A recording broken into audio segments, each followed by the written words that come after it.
안녕하세요, 여러분. 오늘은 우리가 매일 정말 자주 접하는 과일 하나에 대해 이야기해 보려고 합니다. 바로 사과입니다. 하루에 사과 하나면 의사를 멀리할 수 있다. 이런 속담 들어보셨죠? 영어로는 An apple a day keeps the doctor away라고 하는데요. 그만큼 사과에 대한 기대감이 크다는 겁니다. 하지만 정말로 사과가 그만큼 대단할까요? 그리고 단순히 먹으면 좋다로 끝나는 게 아니라 어떻게 먹는지, 무엇과 함께 먹는지, 어떤 상황에서 먹는지가 정말 중요합니다. 오늘 영상에서는 사과가 지닌 놀라운 영양 성분과 효능, 그리고 올바른 섭취 방법과 주의점까지 과학적 근거를 바탕으로 하나하나 살펴보겠습니다. 끝까지 함께 해주세요. 그럼 먼저 사과에 어떤 영양소가 들어있는지부터 알아볼게요. 첫 번째로 사과는 식이섬유가 정말 풍부합니다. 특히 펙틴이라는 가용성 섬유가 많이 들어있는데요. 이게 나중에 말씀드릴 여러 효능의 핵심 역할을 합니다. 두 번째로 사과에는 다양한 폴리페놀과 플라보노이드 같은 항산화 물질이 포함되어 있습니다. 이런 성분들이 우리 몸의 노화나 염증을 막는 데 도움을 주죠. 세 번째로 비타민C, 칼륨, 그리고 수분 함량도 꽤 높습니다. 사과가 아삭하고 수분이 많은 이유가 여기에 있는 거예요. 많은 분들이 사과를 그냥 당분 많은 과일로만 생각하시는데요. 실제로는 이렇게 다양한 기능성 영양소를 담고 있는 과일입니다. 먹기도 쉽고 휴대도 간편하면서 영양학적으로도 정말 훌륭한 과일이라고 할 수 있습니다. 자, 이제 본격적으로 사과의 효능을 살펴볼 차례입니다. 가장 먼저, 그리고 가장 많이 주목받는 효능이 바로 심혈관 건강입니다. 여러 연구에 따르면요, 하루에 약 100에서 150g, 그러니까 중간 사이즈 사과 1개 정도를 섭취하면 혈압과 맥압, 총 콜레스테롤, 그리고 나쁜 콜레스테롤이라고 불리는 LDL, 콜레스테롤을 낮추는 것과 연관이 있다는 결과가 나왔습니다.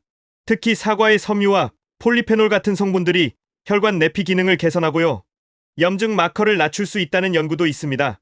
한 체계적 리뷰에서는 사과 또는 사과에서 추출한 제품들이 비만 관련 지표와 심혈관 질환 위험을 낮출 수 있다는 보고도 있었습니다. 따라서요, 혈압이 걱정되시거나 콜레스테롤 수치가 높으신 분들은 사과를 단순한 간식으로 넘기지 마시고 규칙적으로, 그리고 올바른 형태로 섭취하시면 정말 도움이 될 수 있습니다. 물론 사과만 먹는다고 해서 모든 게 해결되는 건 아니고요. 전체적인 식단과 생활 습관이 함께 가야 한다는 점 꼭 기억해 주세요. 두 번째 효능은 체중 관리와 대사 건강입니다.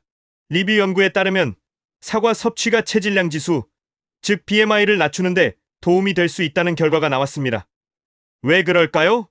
사과는 섬유질이 높고 칼로리는 상대적으로 낮으며 수분 함량이 많아서 포만감을 유지하는데 정말 유리합니다. 사과 하나 먹으면 배가 어느 정도 차잖아요. 그래서 다른 고칼로리 간식을 덜 찾게 되는 거죠.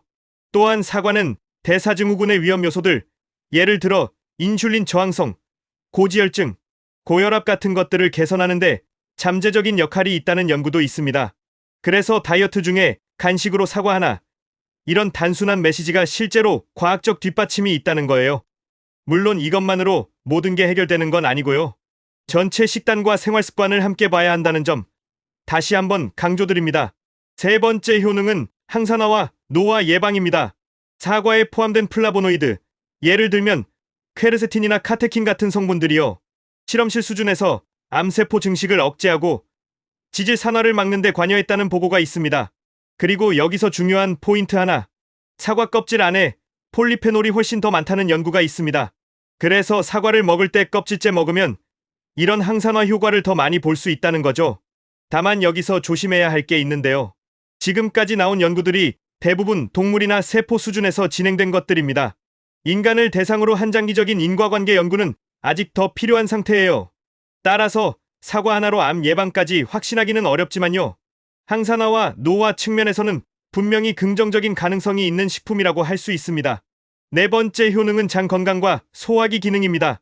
아까 말씀드린 사과의 펙틴과 섬유질이 여기서도 중요한 역할을 합니다. 이 성분들이 장내 유익균의 먹이가 될 수 있고요, 장내 미생물 군집을 좋게 만드는데 연관이 있다는 연구가 있습니다. 또한 소화와 배변에도 도움이 되는데요. 특히 껍질째 먹거나 다양한 형태로 섭취하는 것이 유리합니다. 그래서 장이 약하시거나 변비, 복부 불편감이 있으신 분들은 사과를 간식으로 한번 고려해 보시면 좋습니다. 다만 한 가지 주의할 점이 있는데요. 섬유소가 많다 보니까 지나치게 빠르게 많이 드시면 오히려 복부 팽만감이 생길 수 있어요. 그래서 처음에는 조금씩 드시면서 몸에 맞는 양을 찾아가시는 게 좋습니다. 자, 여기까지 사과의 좋은 점들을 쭉 살펴봤는데요. 하지만 먹는 방식과 상황이 정말 중요합니다. 첫 번째로 사과는 가능한 한 전체 과일 형태로 먹는 게 좋습니다. 가공된 사과 주스나 사과 소스 같은 건 영양소와 섬유가 많이 줄어드는 경향이 있거든요. 두 번째로 껍질째 먹는 게 폴리페놀이나 섬유 측면에서 이점이 큽니다. 다만 껍질에 농약이 남아있을 수 있으니까 깨끗하게 세척하시거나 가능하면 유기농 제품을 선택하시는 것도 방법입니다. 세 번째로 섬유질이 많다 보니까요. 장이 민감하신 분이나 평소에 섬유질을 많이 안 드시던 분들은 천천히 섭취량을 늘리시는 게 좋습니다. 네 번째로 일부 분들은 과일을 대량으로 드시면 혈당이 급증하거나 과당에 대한 과민 반응을 보일 수 있습니다. 특히 당뇨가 있으신 분들은 식사 전체의 맥락에서 고려하셔야 합니다. 마지막으로 사과 알레르기도 있을 수 있어요. 예를 들어 자작나무 꽃가루 알레르기가 있으신 분들은 사과와 교차 반응이 일어날 수 있으니까 경험이 있으시다면 주의가 필요합니다.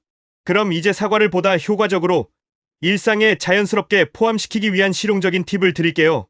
첫 번째, 아침 식사 대용으로 활용하는 방법입니다. 사과의 견과류와 요거트를 함께 드시면 단백질, 섬유, 항산화 성분의 조합이 정말 좋습니다. 두 번째, 오후 간식으로 활용하는 거예요. 오후에 출출할 때 사과 하나를 드시면 포만감도 유지되고 당류가 많은 스낵을 대체할 수 있어서 좋습니다. 세 번째, 익히거나 조리해서 드시는 방법도 있습니다. 예를 들어 사과를 구우면 섬유가 조금 더 부드러워져서 장이 약한 분들에게도 적합합니다. 네 번째, 물이나 차와 함께 드시는 거예요. 사과 섭취 후에 충분한 수분을 함께 하시면 섬유가 장 내에서 더 잘 기능할 수 있습니다. 반대로 피해야 할 상황도 있는데요. 매우 고열량 식사를 하신 직후에 사과를 과다하게 드신다거나 아니면 주스 형태로만 반복해서 드시는 건 과당이나 당류, 부담이 커질 수 있으니까 주의하셔야 합니다. 그럼 사과를 얼마나 자주, 얼마나 먹는 게 적절할까요? 여러 연구에서 하루에 100에서 150g, 그러니까 중간 사이즈 사과 1개 정도를 섭취하는 게 심혈관 위험을 낮춘다는 결과가 나왔습니다. 하지만 모든 사람이 매일 사과만 먹으면 되는 건 아니고요. 식단 전체와 섬유, 칼로리 균형을 고려해야 합니다. 하루 1개의 사과, 이런 표현이 자주 쓰이긴 하지만요. 개인의 체중이나 신체 상태, 식사 패턴에 따라서 조절이 필요합니다. 그리고 정말 중요한 건요. 사과 섭취를 통해서 한쪽 영양소에만 치우치기보다는 다양한 과일과 채소를 섭취하는 게 훨씬 더 지속 가능하고 효과적이라는 겁니다. 사과가 좋다고 해서 사과만 계속 먹으면 안 되겠죠? 균형이 정말 중요합니다. 자, 여기까지 사과의 영양 성분부터 효능, 섭취 팁, 주의사항까지 쭉 살펴봤습니다. 간단하게 정리해 드릴게요.